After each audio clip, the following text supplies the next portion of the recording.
നേരത്തെ തന്നെ ED ഇങ്ങനെ ഒരു നോട്ടീസ് തോമസ് ഐസക്കിന് നൽകിയിരുന്നു. ഈ മസാല ബോണ്ടുമായി ബന്ധപ്പെട്ട് ലണ്ടൻ സ്റ്റോക്ക് എക്സ്ചേഞ്ചിൽ നിന്ന് മസാല ബോണ്ട് ഇറക്കി പണം സ്വരൂപിച്ചതുമായി ബന്ധപ്പെട്ടാണ് കിഫ്ബിയുടെ പ്രവർത്തനങ്ങൾക്കായി പണം കണ്ടെത്തിയെന്ന കാര്യത്തിലാണ് ഈ സാധാരണഗതിയിലുള്ള അടിസ്ഥാനപരമായ പ്രവർത്തനങ്ങൾക്ക് ആ പണം ഉപയോഗിക്കാൻ പാടില്ല എന്ന് കാണിച്ചാണ് അന്ന് തോമസ് ഐസക്കിന് നോട്ടീസ് നൽകിയിരുന്നത്. പക്ഷേ തോമസ് ഐസക് അത് ഹൈക്കോടതിയിൽ ചോദ്യം ചെയ്തു. 2 തവണ നോട്ടീസ് നൽകി ഹാജരാകാൻ ആവശ്യപ്പെട്ടപ്പോഴും എന്തിനാണ് താൻ ഈ കാര്യത്തിൽ ഹാജരാകേണ്ടത് എന്നുള്ള ചോദ്യമായിരുന്നു അന്ന് തോമസ് ഐസക് കോടതിയിൽ ഉയർത്തിയത്. ഒടുവിൽ കോടതി ഹാജരാകേണ്ടതില്ല എന്നുള്ള തീരുമാനത്തിലേക്ക് എത്തുകയും തോമസ് ഐസക്കിന് ആ കാര്യത്തിൽ ഹാജരാകേണ്ടി വരാതിരിക്കുകയും ഒക്കെയാണ് ചെയ്തത്. ഇപ്പോൾ അതിന്റെ അന്വേഷണം പൂർത്തിയാക്കിയ ശേഷമാണ് മുഖ്യമന്ത്രിക്കും തോമസ് ഐസക്കിനും KM എബ്രഹാമിനും ഇപ്പോൾ ഈ കാര്യത്തിലുള്ള ഒരു നോട്ടീസ് ഫെമ ചട്ടലംഘനം ഉണ്ടായി എന്ന് കാണിച്ച് നൽകിയിരിക്കുന്നത്. ഇതുമായി ബന്ധപ്പെട്ട് സ്വാഭാവികമായും CPM നേരത്തെ തന്നെ ഉയർത്തുന്നത് കോൺഗ്രസ് പറഞ്ഞ അതേ ന്യായം തന്നെയാണ്. കാലങ്ങളായി ഇങ്ങനെ വേട്ടയാടൽ നടക്കുന്നു എന്നുള്ളതാണ് CPM ഇപ്പോൾ ആരോപിക്കുന്നത്. അതാണ്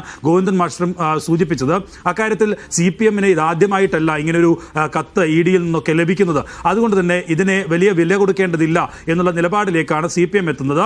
ഒപ്പം തന്നെ കോൺഗ്രസ് ഇപ്പോൾ ഈ ED നോട്ടീസിനെ CPM BJP അന്തർധാര കൂടി ചൂണ്ടിക്കാട്ടിയാണ് ഇതിന് രാഷ്ട്രീയപരമായി ഉപയോഗിക്കാൻ ശ്രമിക്കുന്നത്. എന്തായാലും തെരഞ്ഞെടുപ്പിൽ ഈ വിഷയം കൂടി ചർച്ചയാക്കുമെന്ന കാര്യത്തിൽ സംശയമില്ല. പക്ഷേ CPM-ന് അതിന് പ്രതിരോധിക്കാൻ കഴിഞ്ഞ സർക്കാരിന്റെ കാലത്ത് ഉൾപ്പെടെ ഉണ്ടായിരുന്ന സ്വർണ്ണക്കടത്ത് ഉൾപ്പെടെയുള്ള വിഷയങ്ങളിൽ പലതരത്തിലുള്ള നോട്ടീസുകൾ ലഭിച്ചിട്ടുണ്ട്. ഏറ്റവും അവസാനം ഈ എൻഫോഴ്സ്മെന്റ് ഡയറക്ടറേറ്റ് തന്നെ വീണ വിജയന് അവർക്കും ഇങ്ങനെ ഒരു കത്ത് നൽകുകയും അതുമായി ബന്ധപ്പെട്ട അന്വേഷണമൊക്കെ നടക്കുകയും ഒക്കെ ചെയ്യുന്നുണ്ട്. ഇതൊക്കെ രാഷ്ട്രീയപരമായി പ്രതിപക്ഷ സംസ്ഥാനങ്ങളെ വേട്ടയാടാനായി ഉപയോഗിക്കുന്നതാണ് എന്നുള്ള നിലപാടാണ് CPM ആ ഘട്ടത്തിൽ സ്വീകരിച്ചിട്ടുള്ളത്. പ്രധാനമായും കേരളത്തിൽ മുഖ്യമന്ത്രി പിണറായി വിജയനെതിരെ ഇങ്ങനെയൊരു വേട്ടയാടൽ നീക്കമാണ് ED-യുടെ ഭാഗത്തുനിന്നുണ്ടാകുന്നത്. അത് BJP-യുടെ തീരുമാനപ്രകാരമാണ് എന്നുള്ള വാദമുയർത്തിയാണ് അതിനെ പ്രതിരോധിക്കാൻ ശ്രമിക്കാറ്. എന്തായാലും പ്രതിപക്ഷം ഇക്കാര്യത്തിൽ പല നോട്ടീസുകളും ഇങ്ങനെ നൽകിയിട്ടുണ്ട്. സർക്കാരിലെ ഉയർന്ന മന്ത്രിമാർക്ക് എതിരെ ഉൾപ്പെടെ നൽകിയിട്ടുണ്ട്. അത് KT ജലീലിന് നൽകിയിരുന്നു. ഒപ്പം തന്നെ മുഖ്യമന്ത്രിയുടെ മകൾക്കെതിരായ ആരോപണവും അന്വേഷണവും വന്നിരുന്നു.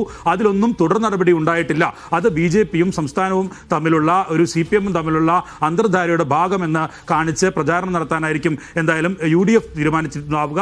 ആ നിലയിൽ തന്നെയാണ് അവരതിനെ മുമ്പോട്ട് രാഷ്ട്രീയപരമായി കൊണ്ടുപോകാൻ ആഗ്രഹിക്കുകയും ചെയ്യുന്നത്. അതുകൊണ്ട് തന്നെ ഈ കാര്യത്തിൽ നിലവിൽ ഇപ്പോൾ ഈ ഫെമ ചട്ടലംഘനം എന്ന് കാണിച്ച് നൽകിയ വിശദീകരണമാണ് ആവശ്യപ്പെട്ടിരിക്കുന്നത് മുഖ്യമന്ത്രിയോട്.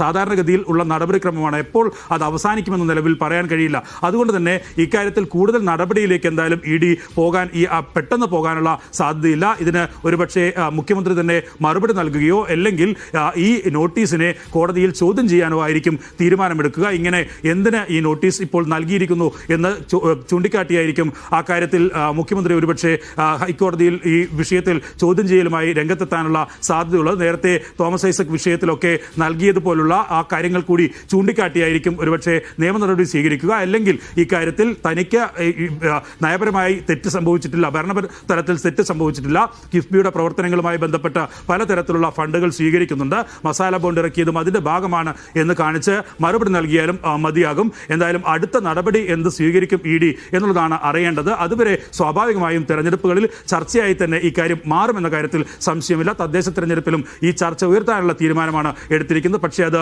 മുഖ്യമന്ത്രിക്കെതിരായ ED നോട്ടീസ് എന്ന് കാണിച്ചായിരിക്കില്ല പ്രതിപക്ഷം ഈ വിഷയം ശരി വിജയൻ. ഇപ്പോൾ